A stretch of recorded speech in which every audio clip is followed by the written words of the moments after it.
खतरे के किस किनारे पे ऊपर खड़े हुए हैं। मुझे अफसोस से कहना पड़ता है कि वो इस अवाम को इस चीज से आगाह नहीं कर रहे। जिस ट्रेजेक्ट्री पे, जिस तेजी से नीचे जा रहा है, इसके सारे कौम के ऊपर, सारे इदारों पे असरात होंगे। हमारे नेशनल सिक्योरिटी के इदारे, उन सबको आज सोचना चाहिए कि आज हम खड़े किधर हैं। हमारी अदलिया का भी एक बहुत बड़ा रोल है इस मुल्क के अंदर। तो अब एक तरफ हमें कर्जों की किस्तें देनी है, तो एक्सपोर्ट्स भी गिर रही हैं, वो भी गिर रहे हैं, इन्वेस्टमेंट आ नहीं रही। सबको पता है कि इसका हल एक है, फ्री एंड फेयर इलेक्शंस।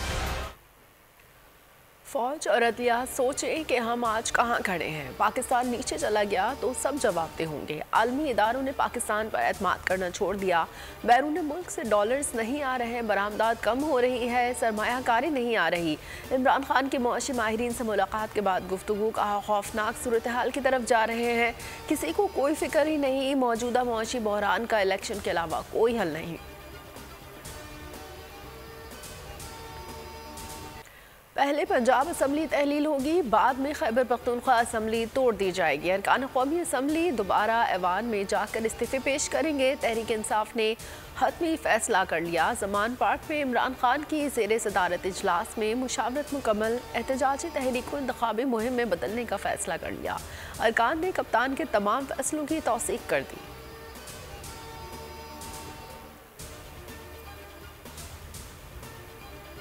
सबको रिलीफ मिल गया, मुझे क्यों नहीं मिला। नवाज शरीफ भी NRO 2 से रिलीफ की तलाश में। नवाज शरीफ ने अदालतों से क्लीन चिट मिलने तक वतन वापसी से इनकार कर दिया। ज़राए के मुताबिक साबिक वज़ीर आज़म का कहना है कि अगर अदालतों से रिलीफ मिलता है तो वापसी मुमकिन होगी।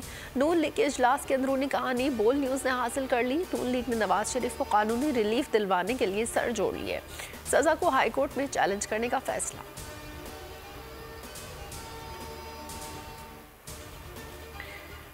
इमरान खान का दबाव काम कर गया, हुकूमत ने कप्तान के आगे घुटने टेक दिए। शहबाज शरीफ कहते हैं पाकिस्तान की खातिर इख्तलाफात भुला सकते हैं, ताली दोनों हाथों से बचती है।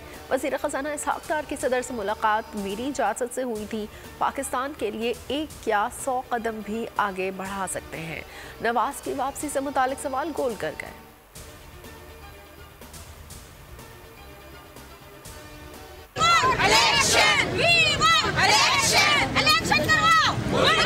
ये मुल्क दिवालिया हो चुका है। आप जल्द अज जल्द इलेक्शन अनाउंस कराएं और फ्री एंड फेयर इलेक्शन कराएं। वोट की ताकत से चेंज चाहते हैं, अवाम जिसको वोट दे, फेयर इलेक्शन करवा लें आप। इंशाअल्लाह ताला पाकिस्तान आगे बढ़ेगा। इलेक्शन कराओ, मुल्क बचाओ, हम इसी तरह लगे रहेंगे। इलेक्शन कराओ, मुल्क बचाओ। तहरीक इंसाफ की मुल्क भर में रैलियां। रहनुमाओं ने कहा फौरी इंतखाबात ही मुआशी मसाइल का हल है। लाहौर में 5वें दिन भी PTI कारकुनों से रैली निकाली। कबालिया समेत दीगर शहरों में भी एहतजाज हुआ। मुजाहिरीन ने हुकूमत के खिलाफ नारे लगाए।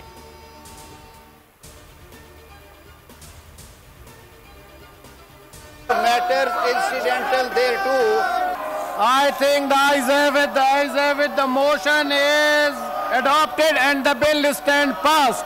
करो स्वाति को रिहा करो, शर्म करो, शर्म करो, स्वाति को रिहा करो, शर्म करो, हया करो, आज़म सवाती को रिहा करो। सेनेट में PTI सेनेटर्स की गिरफ्तारी के खिलाफ एहतजाज। अरकान ने चेयरमैन सेनेट की डाइस का घेराव कर लिया। सेनेट अरकान ने मुतालबा किया कि आज़म सवाती के प्रोटेक्शन ऑर्डर जारी किए जाएं। चेयरमैन सेनेट का कहना था आज़म सवाती के प्रोटेक्शन ऑर्डर बाद में जारी कर देंगे। सिंध असम्बली में भी PTI अरकान ने एहतजाज किया।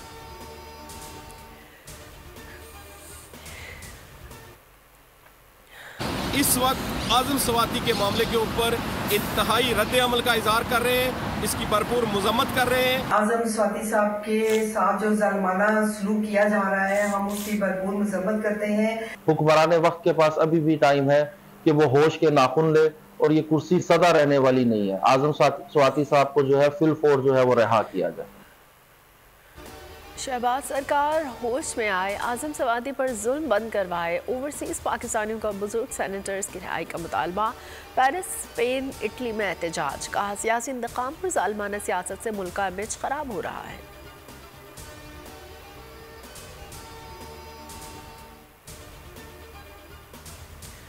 काबुल में चाइनीज गेस्ट हाउस पर हमला, 2 अफराद हलाक। धमाके में एक कार को भी निशाना बनाया गया जिसमें सवार दोनों अफराद हलाक हुए। दहशतगर्दों ने गेस्ट हाउस के अंदर फायरिंग की जहां गैर मुल्की अफराद मौजूद थे। एक दिन पहले चीनी सफीर ने तालिबान के डिप्टी वज़ीर ख़ारजा से मुलाकात की थी जिसमें चीनी सफारत खाने की सिक्योरिटी पर बातचीत की गई थी। चंद रोज़ कबल पाकिस्तानी सफारतकार को भी निशाना बनाया गया। मुहाफ़िज़ ने हमलावर के आगे आड़ बनकर सफारतकार को बचा लिया था।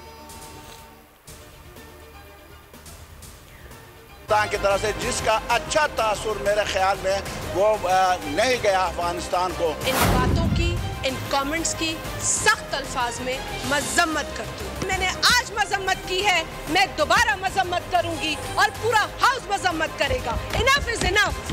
अगर हमने आपके सोच का एहतराम करना है, आपने हमारे नजरिए और सोच का भी एहतराम करना होता है। आपका जो भी आपकी सोच हो, आप अपने दूसरों को इसकी इम्पोज ना करें, ना ठेस पहुंचाएं।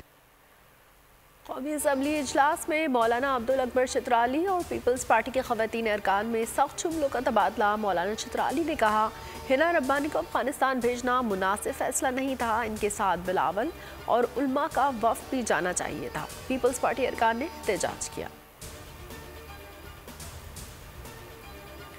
वज़ीर ख़ारजा बिलावल भुट्टो ज़रदारी 14 दिसंबर से अमेरिका का अहम दौरा करेंगे। तर्जुमान दफ्तर ख़ारजा के मुताबिक वज़ीर ख़ारजा अक़वाम मुत्तहिदा के सेक्रेटरी जनरल एंटोनियो गुटेरेस से मुलाकात करेंगे।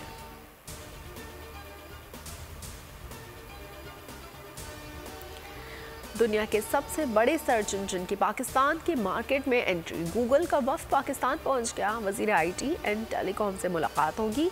वफ़द वज़ीर कानून और चेयरमैन PTA से भी मिलेगा। पाकिस्तान में दफ्तर खोलने और सरमायाकारी पर बात करेगा। बहुत परेशान है, ना सुबह गैस होती है, ना शाम होती है, ना दोपहर होती है, गैस होती ही नहीं है। साईं इतनी परेशानी होती है, ना सुबह का नाश्ता होता, ना रात की रोटी नसीब हो रही है। मेरे भाई क्या हुकूमत कर रही है? हुकूमत कुछ भी नहीं कर रही है। हुकूमत तो भूखा मार देगी। लग रहा है हम जो है चांद पे पहुंच गए। ना पानी है, ना बिजली है, ना गैस है। 24 घंटों में सिर्फ 9 घंटे गैस मिलेगी। सिंध और बलूचिस्तान में कुदरती गैस इस्तेमाल करने वालों के लिए बुरी खबर। सूई सदर ने लोड शेडिंग का ऐलान कर दिया। सुबह 6 से 9, दोपहर 12 से 2 और रात 6 से 9 तक गैस मुहैया की जा सकेगी।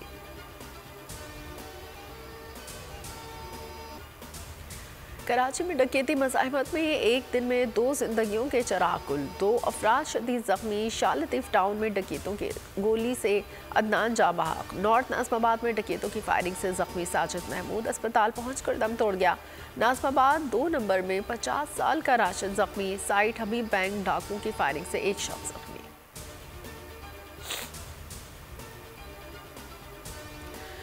बदीन के इलाके टंडू बाको में ट्रैफिक हादसा। तेज़ रफ्तार मोटरसाइकिल कार की जद में आ गई। 5 अफराद जाँ बहक। लाशों को अस्पताल मुंतकिल कर दिया गया।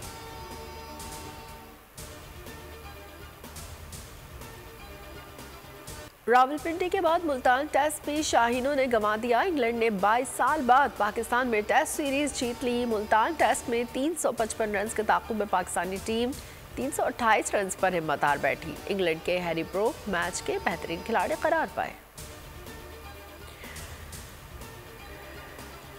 पादी कैलाश की सायरा जबीन का एजाज। कौम T20 टूर्नामेंट का हिस्सा बन गई। पाकिस्तान के लिए खेलने का आज़म। कहा, इवेंट में मिलने वाले मौके से भरपूर फ़ायदा उठाने की कोशिश करेंगी।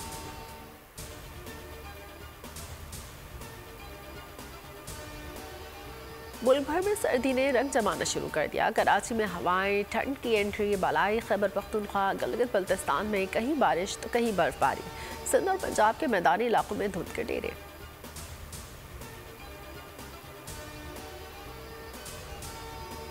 और दुबई में आपदा परवीन ने सूफियाना कलाम से समा बांध दिया। हाजरीन रात दिए बगैर ना रह सके, झूमते रहे। आवाज़ की सहर ने माहौल को हसीन बना दिया।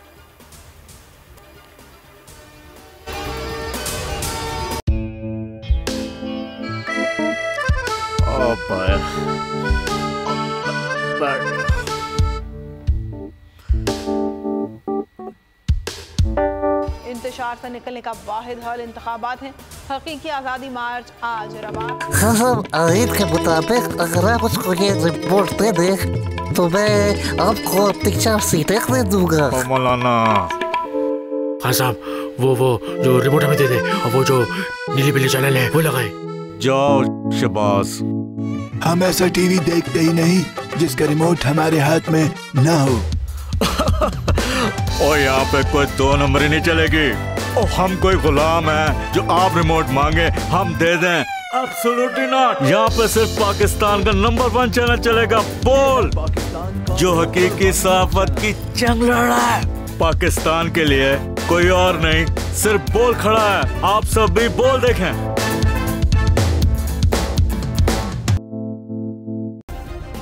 सब्सक्राइब करें और बेल दबाएं ताकि कोई खबर रह न जाए।